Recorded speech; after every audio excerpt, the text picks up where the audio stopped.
ಪ್ರಭು ಯೇಸು ಕ್ರಿಸ್ತರಲ್ಲಿ ನನ್ನೊಲವಿನ ಸಹೋದರ ಸಹೋದರಿಯರೇ ಹಾಗೂ ಮುದ್ದಾದ ಮಕ್ಕಳೇ, ಇಂದು ಡಿಸೆಂಬರ್ 12 ಗುರುವಾರ. ಇಂದಿನ ಶುಭ ಸಂದೇಶ ಮತ್ತಾಯ ಅಧ್ಯಾಯ 11 ವಾಕ್ಯಗಳು 11ರಿಂದ 15.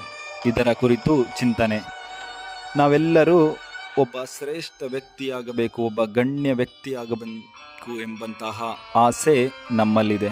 ಆದರೆ ಶ್ರೇಷ್ಠ ವ್ಯಕ್ತಿಯಾಗಲು ನಾನು ಯಾವ ಹಾದಿಯನ್ನು ತುಳಿಯಬೇಕೆಂದು ನಮಗೆ ತಿಳಿದಿಲ್ಲ.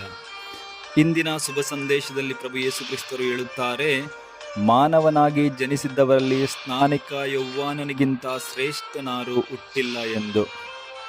ಆದರೂ ಪ್ರಭು ಯೇಸು ಕ್ರಿಸ್ತರು ಸ್ಪಷ್ಟವಾಗಿ ಹೇಳುತ್ತಾರೆ, ಸ್ವರ್ಗ ಸಾಮ್ರಾಜ್ಯದಲ್ಲಿ ಕನಿಷ್ಠನಾದವನು ಅವನಿಗಿಂತ ಶ್ರೇಷ್ಠನೇ ಎಂದು. ಇಲ್ಲಿ ನಮಗೆ ತಿಳಿಯುತ್ತದೆ, ನಾವೊಬ್ಬ ಶ್ರೇಷ್ಠ ವ್ಯಕ್ತಿಯಾಗಬೇಕಾದರೆ ನಾವು ದೀನತೆಯ ಮಾರ್ಗವನ್ನು ತುಳಿಯಬೇಕೆಂದು. ಪ್ರಿಯರೇ, ನಾವು ನೋಡುತ್ತೇವೆ, ಸ್ನಾನಿಕ ಯೌವಾನ ಒಬ್ಬ ಶ್ರೇಷ್ಠ ವ್ಯಕ್ತಿಯಾಗಿದ್ದರೂ ಆತ ಪ್ರಭು ಯೇಸು ಕ್ರಿಸ್ತರು ಬಂದಾಗ ಹೇಳುತ್ತಾನೆ, ನಾನು ಇವರ ಚಪ್ಪಲಿಯ ಬಾರನ್ನು ಬಿಚ್ಚಲು ಸಹ ಯೋಗ್ಯನಲ್ಲ ಎಂದು. ಹಾಗೂ ಪ್ರಭು ಯೇಸು ಕ್ರಿಸ್ತರೇ ಈ ಒಂದು ದೀನತೆಯ ಮಾರ್ಗವನ್ನು ನಮಗೆ ತೋರಿಸಿದ್ದಾರೆ. ತಮ್ಮ ಶಿಷ್ಯರ ಪಾದಗಳನ್ನು ತೊಳೆಯುವುದರ ಮೂಲಕ ಅವರು ದೀನತೆಯ ಮಾರ್ಗವನ್ನು ನಮಗೆ ತೋರಿಸಿದ್ದಾರೆ. ಆದ್ದರಿಂದ ಇಂದು ಈ ವಾಕ್ಯಗಳ ಕುರಿತು ಧ್ಯಾನಿಸುತ್ತಿರುವಂತಹ ನಾವು ದೀನತೆಯ ಮಾರ್ಗದಲ್ಲಿ ನಡೆಯಲು ಸಿದ್ಧರಾಗಬೇಕು.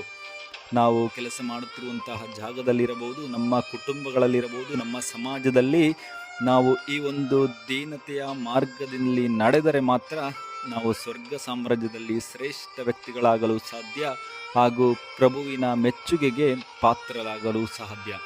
ಆದ್ದರಿಂದ ಪ್ರಿಯರೇ, ಇಂದು ನಾವು ಈ ದೀನತೆಯ ಮಾರ್ಗದಲ್ಲಿ ನಡೆಯಲು ಸಿದ್ಧರಾಗೋಣ, ಹಾಗೂ ದೇವಾದಿದೇವರಿಂದ ಪ್ರಭು ಯೇಸು ಕ್ರಿಸ್ತರ ಮೆಚ್ಚುಗೆಗೆ ನಾವು ಪಾತ್ರರಾಗೋಣ. ಆಮೇನ್. ಹಲ್ಲೆಲೂಯಾ.